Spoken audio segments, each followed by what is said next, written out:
Acquired immunity के बारे में हम लोग देख रहे हैं। ये टॉपिक नंबर है 8.2.2 एक्वायर्ड इम्यूनिटी है। ये इसका टॉपिक नंबर है 8.2.2 एक्वायर्ड इम्यूनिटी। ये एक्वायर्ड इम्यूनिटी क्या होता है? कह रहा है कि एक्वायर्ड इम्यूनिटी जो है on the other hand is pathogen specific. ये क्या है? पैथोजन स्पेसिफिक होता है। एक्वायर्ड इम्यूनिटी जो होता है ये पैथोजन स्पेसिफिक होता है। It is characterised by memory. ये मेमोरी के कारण ये कैरेक्टराइज होता है। This mean that when our body encounter a pathogen for the first time, कोई पैथोजन आता है हमारी बॉडी में, कब आता है? First time. It produces a response. ये प्रोड्यूस करता है रिस्पॉन्स, और रिस्पॉन्स को कहते हैं प्राइमरी रिस्पॉन्स। तो जो रिस्पॉन्स होता है उसको प्राइमरी रिस्पॉन्स कहते हैं, which is of low intensity. ये लो इंटेंसिटी का होता है। कह रहा है कि सब्सिक्वेंट इनकाउंटर, जब दोबारा जब इनकाउंटर होता है विद द सेम पैथोजन का, इलिसाइट्स ए हाई इंटेंसिटी। उस समय क्या होता है कि हाई इंटेंसिटी का सेकेंडरी और एनामनेस्टिक रिस्पॉन्स उस समय होता है। This is ascribed to the fact that body appear to have memory of the first encounter। जो सेकंड टाइम जो है इंटेंसिफाई करता है ये सेकेंडरी और एनामेस्टिक रिस्पॉन्स जो है ये होता है, क्योंकि ये मेमोरी होता है, have memory of the first encounter. यहाँ पे देख रहे हैं हम लोग कि primary and secondary immune response are carried out with the help of two special type of lymphocytes. ये बता रहा है कि जो प्राइमरी है या फिर सेकेंडरी इम्यून रिस्पॉन्स जो हो रहा है ये carried out with the help of two special type of lymphocytes. ये क्या है? बी लिम्फोसाइट्स है एंड टी लिम्फोसाइट्स। ये प्राइमरी और सेकेंडरी जो रिस्पॉन्स हो रहा है वो बी लिम्फोसाइट्स और टी लिम्फोसाइट्स के कारण हो रहा है। तो बी लिम्फोसाइट्स क्या है? ये कह रहा है कि B lymphocytes produce an army of protein. ये आर्मी ऑफ प्रोटीन देता है in response to the pathogen into our blood to fight with them. B lymphocytes क्या देता है? बी लिम्फोसाइट्स ये देता है आर्मी ऑफ प्रोटीन देता है। बी लिम्फोसाइट्स क्या देता है? आर्मी ऑफ प्रोटीन देता है। कह रहा है कि these proteins are called antibodies. इस प्रोटीन्स को क्या कहते हैं? एंटीबॉडीज़ बोलते हैं, एंटीबॉडीज़। आगे बता रहा है कि the T cell themselves do not secrete antibody. ये टी सेल्स जो हैं ये एंटीबॉडी नहीं देती हैं। Do not secrete antibodies. ये क्या करती हैं? But help B cell to produce them. T cell जो है केवल हेल्प करता है, help B cell to produce them. T cell केवल हेल्प करता है।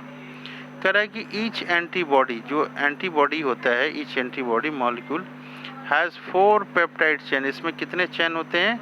4 पेप्टाइड चेन होते हैं। 4 पेप्टाइड चेन में क्या होते हैं?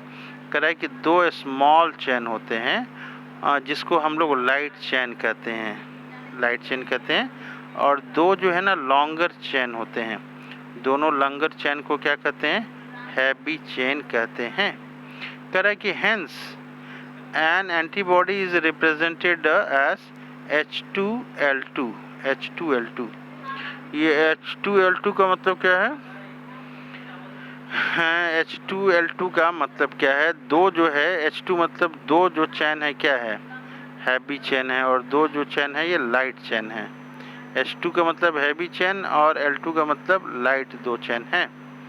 तो ये H2L2 का मतलब ये हुआ कि 2 चैन जो है लाइट हैं और 2 जो हैं हैवी हैं।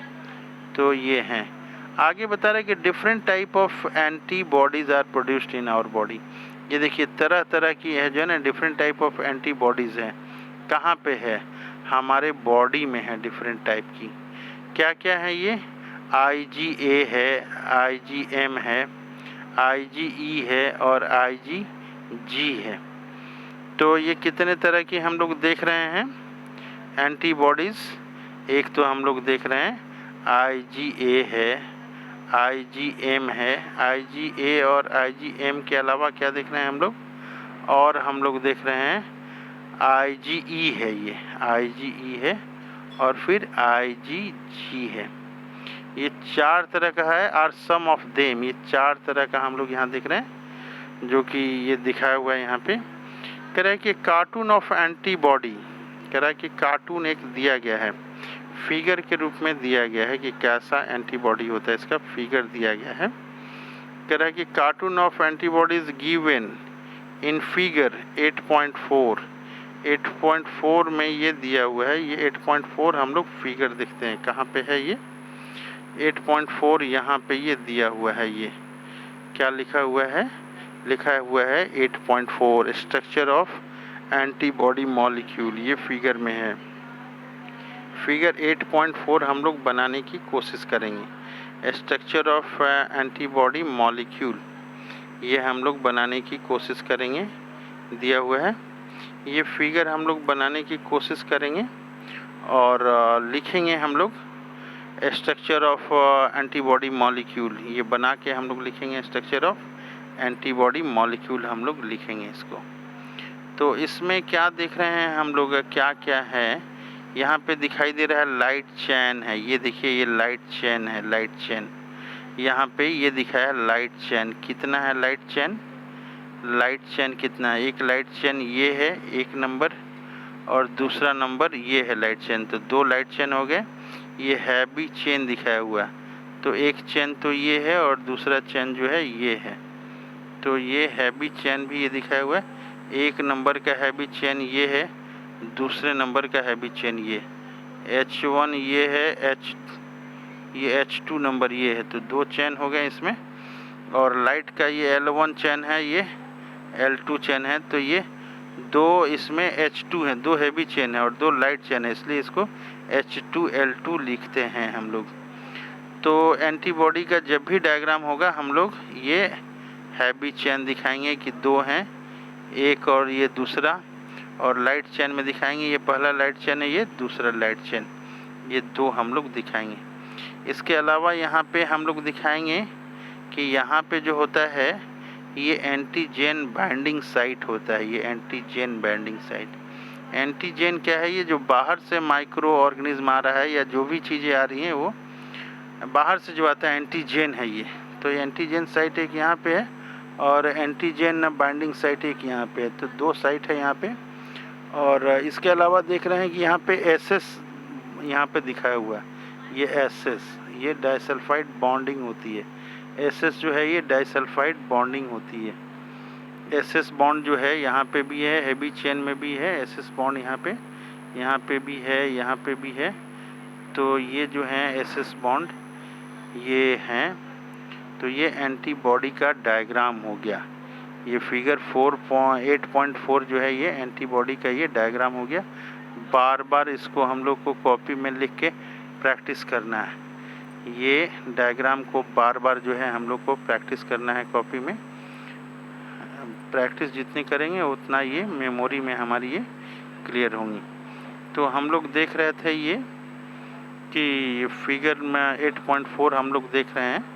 कह रहा है कि because of this antibody found in our blood, कर रहा है कि क्योंकि ये एंटीबॉडी जो है because this antibodies are found in our blood में ये पाया जाता है। Response is also called humoral immune response, इसको क्या कहते हैं, हीमोरल इम्यून रिस्पॉन्स।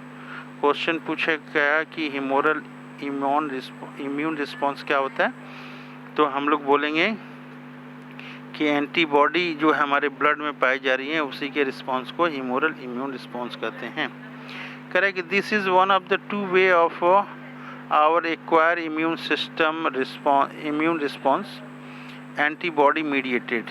ये जो है this is the one of the 2 type of our acquire immune response. ये इम्यून रिस्पॉन्स जो है 2 तरह की होती है।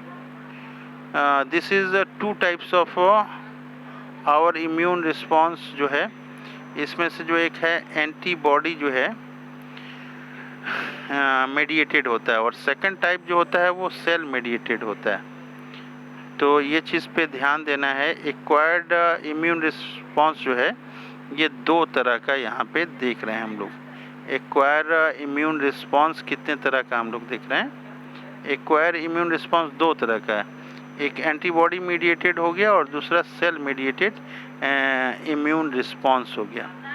कह रहा है कि सेल मीडिएटेड इम्यून रिस्पॉन्स जो है यहाँ पे इसको CMI भी हम लोग इसको बोलते हैं, CMI। तो एक्वायर्ड इम्यून रिस्पॉन्स हम लोग देख रहे हैं दो तरह के हैं। एक्वायर्ड इम्यून रिस्पॉन्स कितने तरह का हम लोग देख रहे हैं? दो तरह का। पहला क्या है? ये एंटीबॉडी मीडिएटेड है और दूसरा क्या है? सेल मीडिएटेड इम्यूनिटी है। सेल मीडिएटेड इम्यूनिटी को CMI बोलते हैं। कह रहा है कि टी लिम्फोसाइट्स मीडिएट CMI।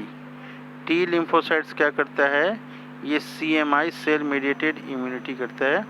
कह रहा है कि very often when some human organ like heart, ये कह रहा है कि हार्ट है, आई है, लीवर है, किडनी है, फेल टू फंक्शन, जब कभी अपना ये ठीक से काम नहीं करता है सेटिस्फैक्ट्री, तो ट्रांसप्लांटेशन किया जाता है, दूसरे का लगाया जाता है। Transplantation is the only remedy to enable the patient to live a normal life. दूसरे का जो है लीवर, किडनी या हार्ट लगाया जाता है, यही जीवन बचाने का एक उपाय होता है। कह रहा है कि देन ए सर्च बिगिंस, तो उस समय जो है सर्च की शुरुआत होती है कि फाइंड ए सुटेबल डोनर, एक सुटेबल डोनर की शुरुआत होती है। कह रहा है कि ये क्यों डोनर की खोज होती है? कह रहा है कि this why is it that the organ can not be taken from just any body. ऐसा नहीं है कि किसी का हार्ट उठा के किसी को लगा दिए, सुटेबल डोनर चाहिए। कह रहा है कि what is it that the doctor check, वो डॉक्टर क्या चेक करते हैं, किसको बोलते हैं कि सुटेबल है? ये चेक क्या होता है? चेक कह रहा है कि graft from just any source, और किसी एनिमल से ले लिए या फिर अनदर प्राइमेट से ले लिए और अनदर ह्यूमन बीइंग से ले लिए, can not be made since graft would be rejected, वो रिजेक्ट कर देगा सूनर और लेटर, या तो उसी समय कर देगा या फिर 6 महीने के बाद करेगा या साल भर का बाद करेगा या 1 महीने के बाद करेगा या तुरंत कर देगा।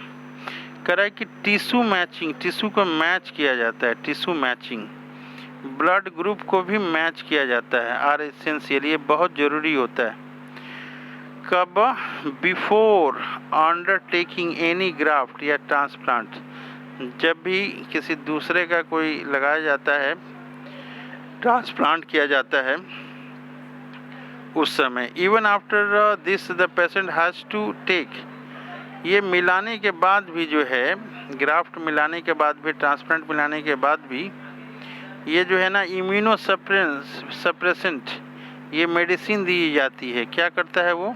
ये इम्यून सिस्टम को दबा के रखता है ऑल हिज लाइफ, पूरे जीवन भर उसके दबा के रखना है, नहीं तो दूसरे का जो ऑर्गन है वो रिजेक्ट कर देगा। इसलिए इसको इम्यूनो सप्रेसेंट दवाई दिया जाता है। उसमें इम्यूनो सप्रेसेंट दवाई दिया जाता है तो जनरल बीमारी का भी काफ़ी उसमें चांस होता है। तो बहुत सावधानी बरतनी होती है, जो कोई भी ऑर्गन जो है ह्यूमन है, दूसरे का अगर बॉडी अपने अंदर में लगाया है तो।